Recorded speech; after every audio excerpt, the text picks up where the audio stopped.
Welcome back to Dry Hollow Homestead. This is Danielle, and these are my people, my husband and some of my children. I think my oldest is not collecting grapes with us. These are our grapevines. These are Concord grapes. We did not start these vines. They were here when we moved in. We moved to this homestead 12.5 years ago. So they are really well established. I trim them back every other year pretty harshly, but they do awesome. We should have actually got these months ago, probably weeks ago, not months.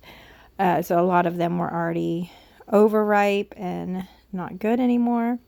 So it was time. If reckoning day is here, we are dealing with these grapes today.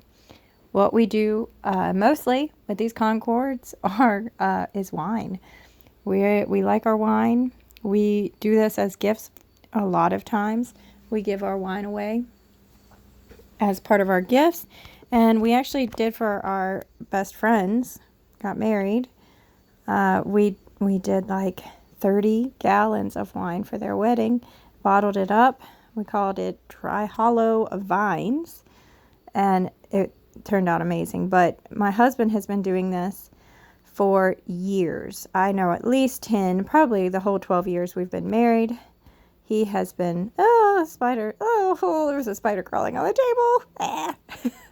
He's been making wine. This is actually from his uncle, this recipe, this ratio that we do, and it turns out awesome. Oh, he got it. Oh, sheesh.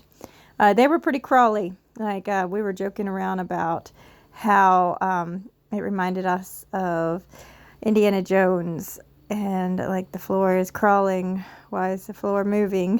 Why is the bowl moving? There's a lot of bugs. So we're going through getting all the good ones, placing them in the colander, and then I'm going to rinse them really well. And for this, we're doing 5 gallon at a time. So we're actually going to do 2 5 gallons with these Concords this year. And this makes delicious wine. Lots and lots of people that love my husband's wine, or our wine. We're doing this together, so you can't say it's all his. Actually, what is in the cellar right now while we're doing this is 2 huge, or 5 gallons of, so 10 gallons of white wine. I'm trying. Have no idea if it's going to turn out, because it was actually from white grapes. Not sure if that's how you make it, but we had a total overabundance of white grapes. So I made wine by myself. Zach was at work, so that's all my wine. No, but it is going to be white wine, I hope, and I'll show you in a few minutes when we go down to the cellar. So in each of these glass, I think this is actually 6 gallon container. You have to have a room for your 5 gallons of water and your 6 quarts of fruit. So we do Concord grapes this time. We have done peach, we have done strawberry, we have done blueberry, we have done mixed berry, and by far the best results are always with just the grapes, with Concord grapes. It always tastes awesome and amazing. So that's what we use most of the time, and we have this fruit for free. So that's what we do. The ratio is 6 quarts of fruit to 15 pounds of sugar. Yeah, that's a lot. That's a lot of sugar. So yeah, that it sounds awful, but because this is naturally fermenting, that sugar is getting eaten. There's not a lot of sugar left afterwards. The alcohol, the whole process means that the sugar is actually food for your yeast. And we do not add brewer's yeast or anything else to this. This is all natural process between the fruit that is really clean now and the sugar and water. That is all we use to make this. So it's very natural, all organic. We don't spray our grapes with anything, which we really ought to, but we don't. So here he's putting in the 15 pounds, 15 pounds of sugar. It looks ridiculous, but you must have a very dry funnel in order for this to work as smoothly as it did. We have tried in the past to actually melt the sugar and the water together and then pour it in, and we've had mixed results with that. We feel like this comes out great every time when we do it this way. So this is what we do. So we put, while we're upstairs in our home, we put this all together, and then my husband fills it with cold water up to just a little bit of breathing room.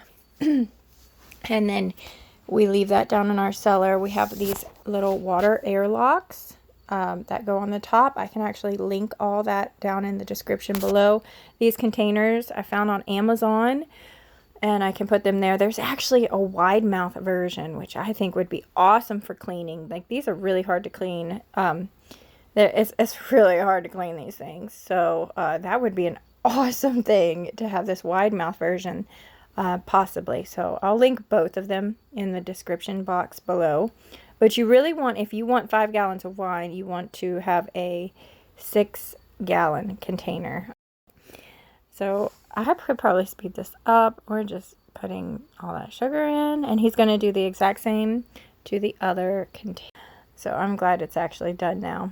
And my very strong, manly husband has to shake them down in the cellar. It's not something I could possibly do, but he shakes up the 5-gallon glass containers. And you don't want to hit them onto each other. Here we go, down into the cellar, the creepy crawly cellar. Our home was built in the 1760s. If I haven't told you that before, this cellar was probably dug out way back then. So there's a white wine that I'm attempting to make. I think it's working out. It smells good. You don't want any air to get to it. There's some cans. Pizza sauce, green beans, salsa, applesauce, green beans, meat, bone broth, peach jam, lots of stuff. So my husband actually uses the garden hose. He cleans the tip really well, and then he fills it. You have to run. He said it's important to run the water that is in the hose out first. Don't want any kind of water that's been sitting in the hose, so run that out before you put it in. And then fill it up, giving a little bit of space. This actually turns out to be a beautiful color in the end, and takes a little while. All that needs to dissolve, and we've done that with these two. So I can't take full credit for those with that white wine, because my husband did shake it. I didn't shake it. I put it all together, and I didn't shake it because it's too hard for me to do that. It takes a lot of effort. I can't do that. I'm not strong enough. So these little airlocks that go on the top, I guess it's more like a water lock. So it allows the fermentation to breathe, the gases to be let off, without air getting to your wine. Once air gets to it, it will spoil, and you'll just have vinegar. So you want to keep these on the whole time. My husband, I sped this up so it should look pretty good. Like, he's doing it really, really fast. Woo! It turns, you can see the sugar starting to dissolve, and then it will turn a beautiful purple color. This wine is the best. I have had many friends request this, and people that don't enjoy drinking wine. And I cook with it. Don't tell my husband, but I do cook with it. It goes really well with beef bourguignon. Julia Child's beef bourguignon and bolognese. Beef bolognese. But yeah, it does really. He didn't want to get on camera, but you kind of have to. I can't show this without showing this process. I can't tell anyone how to do this. So, like I said, the ratio. You need to know that the ratio was 15 pounds of sugar to 6 quarts of fruit. That gives you there's water. He almost sprayed me. That gives you 5 gallons of wine. These containers are pretty awesome. And my husband has picked these up at yard sales and gotten, and so now we're going to plug the top And then put the water lock mechanism on. I'll show you that up close and personal so you can see that.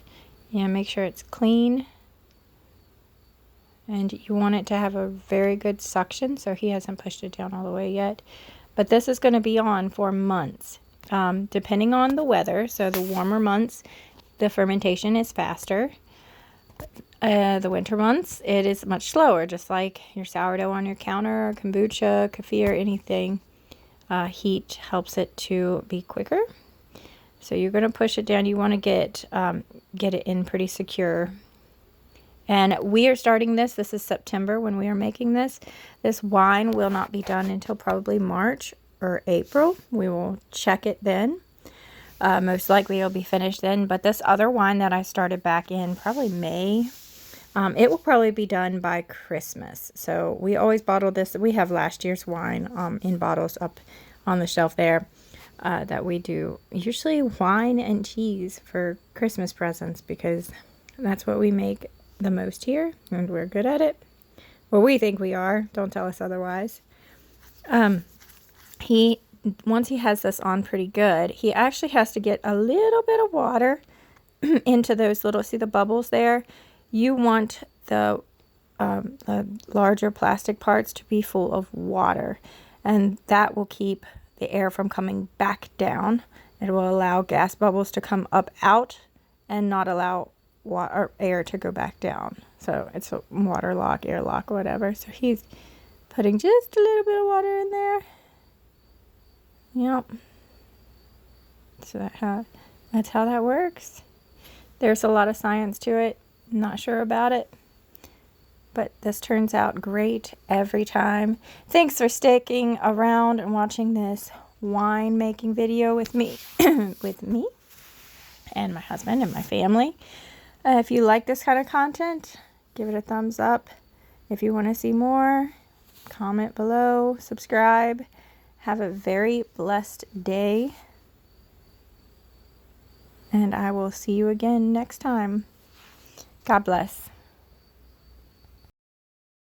I wanted to remind you guys that if you are interested in actually doing this yourself, check out the links in the description box below, and I will link up the gear we used. God bless. Subscribe. Have a great day. Au revoir. Bonjour. Adios.